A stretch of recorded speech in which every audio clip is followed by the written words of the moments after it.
Hola mi gente, hello all my beautiful people. This is Dr. Christina Dominguez coming to you with another episode of Level Up, Unfiltered and Unapologetic. This week we're talking about the season of change. How many of you are already starting to feel it? Spring is right around the corner. Let's talk a little bit more about it. Don't move, no se mueven.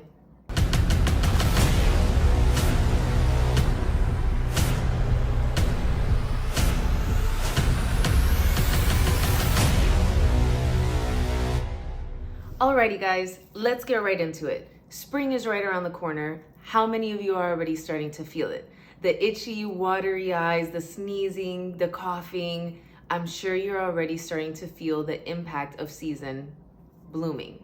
Now, something I want to make sure to highlight is that winter into spring is one of the most difficult transitions throughout the year. And this doesn't discriminate. It doesn't matter whether you're living in a place of the world that is actually cold, has cold winters. I used to live in Miami and it was just as difficult.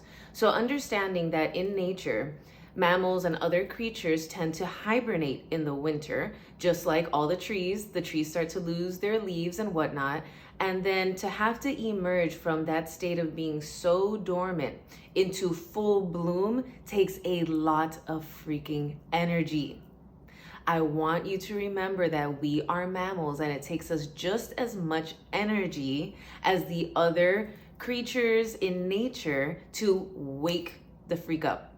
So, why is this important for us? Because we need to remember that we technically don't have a hibernation period. We have obligations, we have families and kids and jobs and 9-to-5s and things that are keeping us in that same level of energy, that same state steadily throughout the entire year.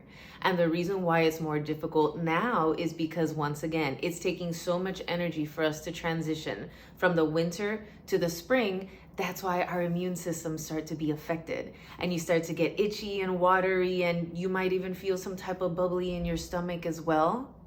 So pay attention to your body. What is it telling you? Your body doesn't lie. If you've already gotten sick, if you've already started to feel some kind of discomfort, pay attention to it. And as a matter of fact, I encourage you to start keeping note from one spring to the next.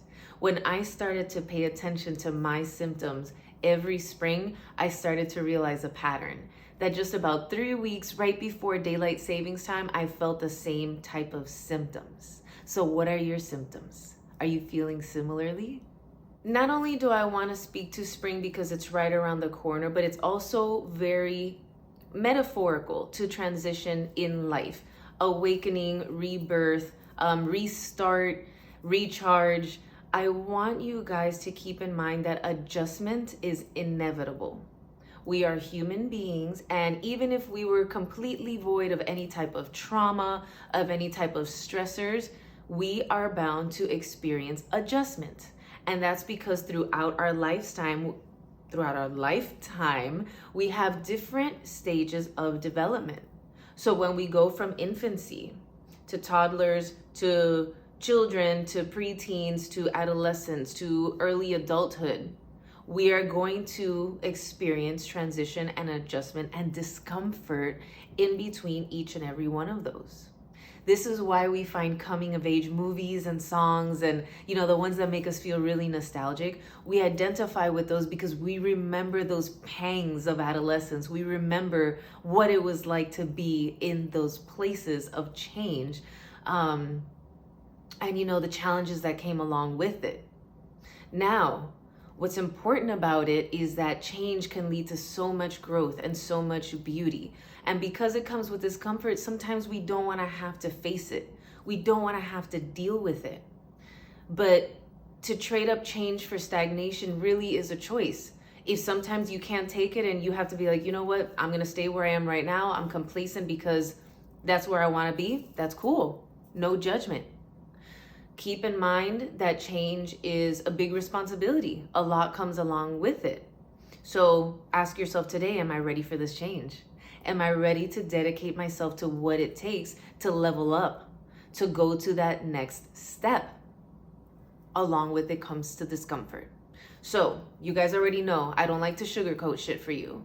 So I provide you with the facts, and then I provide you with what are we gonna do about this? How can we make it easier for ourselves to transition from this one stage to the next?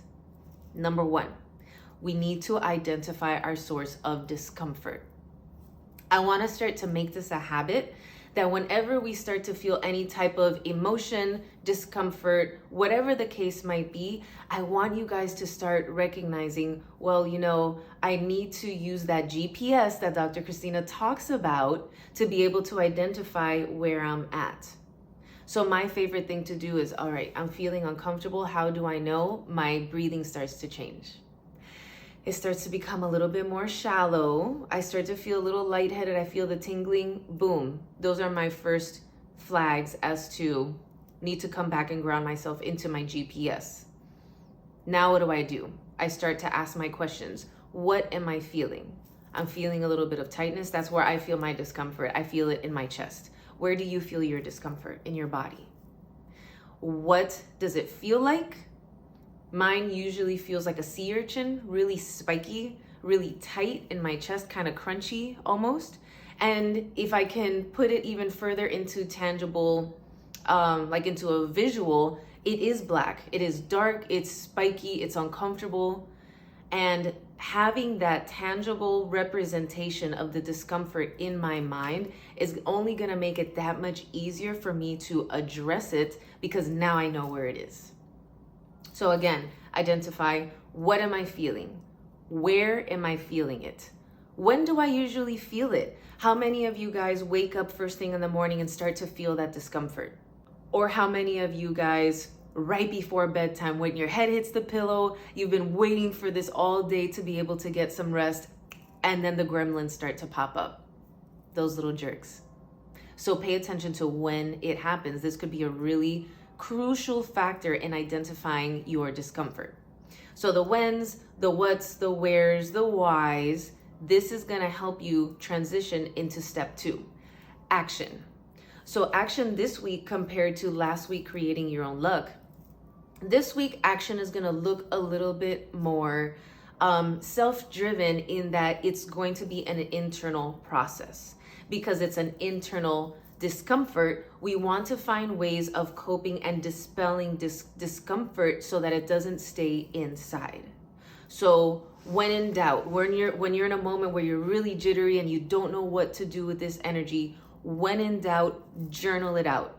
Pick up that journal, pick up the pen, or if you do it on your phone, I know I like to do it on my phone in a moment where I'm on the road or I'm on the train and I don't have access to my physical journal, I make sure to jot down a couple things so that at night when I get home, I'll be able to write down and I won't forget what it was that was happening earlier in the day. So when in doubt, journal it out. You can also talk it out. The way I encourage you guys to surround yourself with a really strong support system that are going to keep you accountable and be very transparent with you. Make sure to get that circle, the circle of trust. Make sure to get that really supportive group surrounding you to help you talk it out. Sometimes when we get things out that's stuck in our head, we'll be able to, again, have more tangible understanding of it because it's on the outside. So journal it out, talk it out. This is where we can get creative, you guys. Using our discomfort to become creative as to, does journaling work for me? No, it didn't. Don't get discouraged. Move on to the next one. Let's find a friend to talk it out. Okay, that was a little bit better, but I still need a little bit more. Walk it out. Run it out. Try to incorporate a physical practice that's going to get you distracted from the mental gremlins. We talked about this last week, that having a visual, a really disruptive, anxious type of mindset needs a distractor in order to break you out of that stream of thinking. So take a walk, go for a run, do some yoga, do some stretching. Even if you're in a place where you really can't do much, if you can excuse yourself, go to the bathroom, do a few jumping jacks. Anything to get your heart pumping, to get yourself physically distracted from those disruptive mental images. You'll be surprised. Let's see, what else? We can talk it out, we can walk it out, we can run it out, we can journal it, we can scream it out. This is my favorite. Grab a pillow, scream as hard as you can until you can't anymore, and do it to exhaustion. This is another thing that I find very helpful, that when you run to exhaustion, walk, journal, scream, cry to exhaustion, you're essentially squeezing out, just like a rag, squeezing out every last drop until you don't have anything left. This is the healthiest way for you to be able to practice releasing the discomfort, the anger, the stress, the sadness, whatever it might be. So when you're in doubt, do any of the practices that work best for you and do it to exhaustion so that you make sure you ride the wave all the way through until completion.